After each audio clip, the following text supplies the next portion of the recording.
Hi everybody, Dominica here again.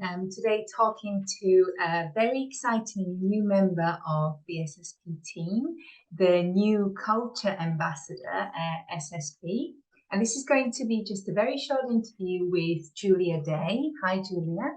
Hi, good morning. It's a pleasure to have you here. And because Julia has over 10 years of experience working in leadership roles and currently concentrates on company culture, today we're going to talk about why it is beneficial for virtually any company in the hospitality industry to concentrate on culture and why it can have really wide-ranging benefits, including important financial impact. So, Julia, what's your role as culture ambassador? What do you do?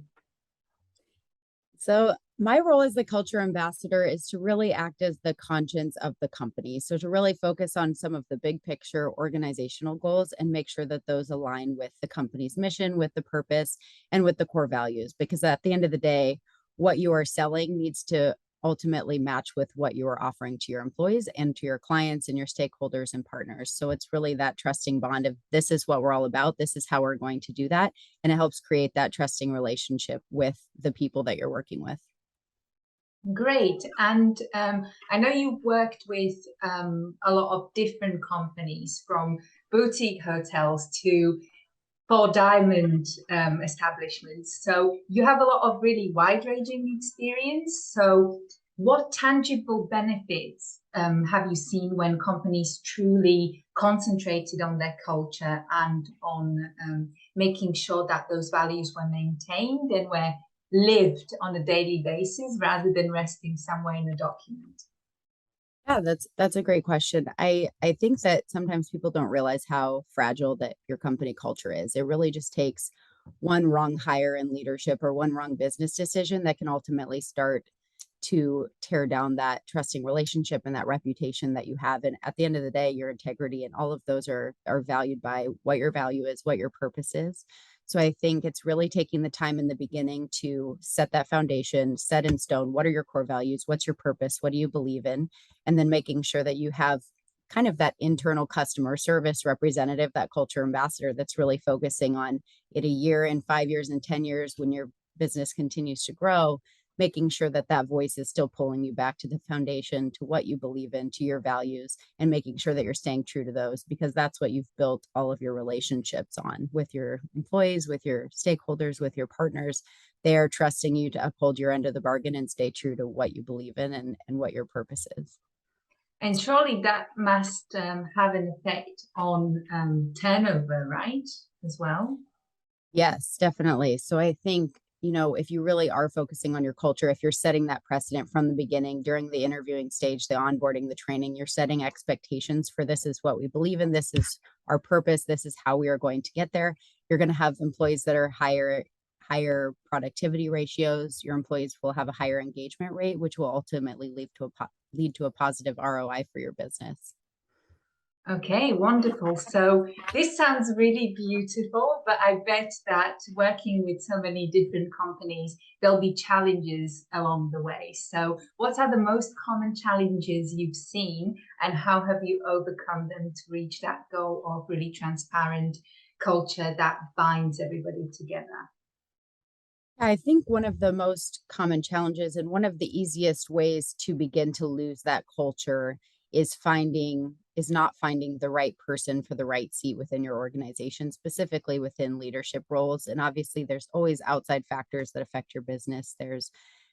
We just saw the pandemic, we saw the recession, previously we've seen supply and demand, you've seen personnel changes. So I think that if you're not putting forth the time and energy and resources in the beginning to really vet the partners that you are partnering with, the employees that you're bringing on, the leadership team that you're bringing on, and making sure that they share your core values, share your beliefs, they're committed to your purpose, and then they're the ones that are going to be selling your business, and they're the ones that are going to be bringing in more like-minded people into your business. So I think it's easy for companies to want that warm body to fill a position, to get by, just get us in, to the next couple months. But ultimately, that's where you're going to start seeing that downfall in culture. If you're having people within your organization that aren't committed to your purpose, that aren't living out those core values every day, then that's going to start breaking away at that trusting relationship that you've already built with so many different people.